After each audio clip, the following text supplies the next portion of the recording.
venez souvent par ici? Non, seulement quelques fois. Aujourd'hui, par hasard. Pour quelle raison êtes-vous là? C'est bizarre. Soudain, je ne sais plus quoi dire.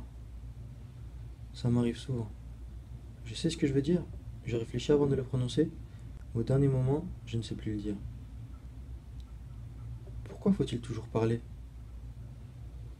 Il faudrait se taire plus et vivre en silence. Plus on parle, moins les mots ont de sens. On ne peut pas vivre sans parler, et cette conclusion m'impressionne. Les mots devraient exprimer exactement ce que nous voulons dire. Donc, elles nous trahissent? Oui, et nous aussi nous les trahissons. On devrait pouvoir dire ce que l'on doit dire, puisqu'on peut bien écrire. Regarde Platon. Aujourd'hui encore, nous le comprenons.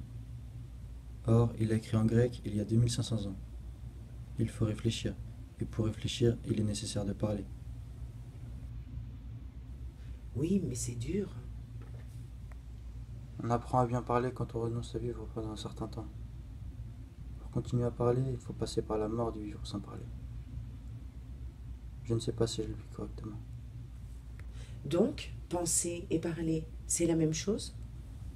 Je crois que oui. Platon l'a affirmé. C'est une idée ancienne. On ne peut séparer la pensée des mots qu'il exprime. Une pensée ne peut être captée que par des mots. Alors parler, c'est aussi le risque de mentir.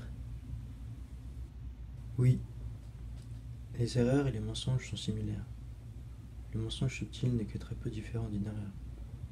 On cherche sans trouver le mot juste. C'est pour cela que je ne savais pas quoi répondre il y a un moment. J'ai eu peur de ne pas trouver le mot exact. Mais comment être sûr de trouver le mot exact? On doit dire ce qu'il faut de façon que ce soit juste, que ça ne blesse personne.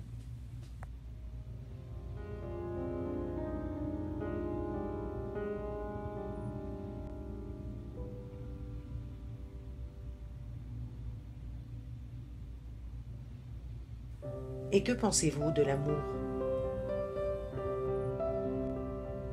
Connaissez-vous quelqu'un qui s'agit immédiatement ce qu'il aime? Quand on a 20 ans, on ne sait pas ce que l'on veut. On ne sait que des petites choses. L'expérience est la clé. Il faut chercher, toujours. C'est le secret de la vie.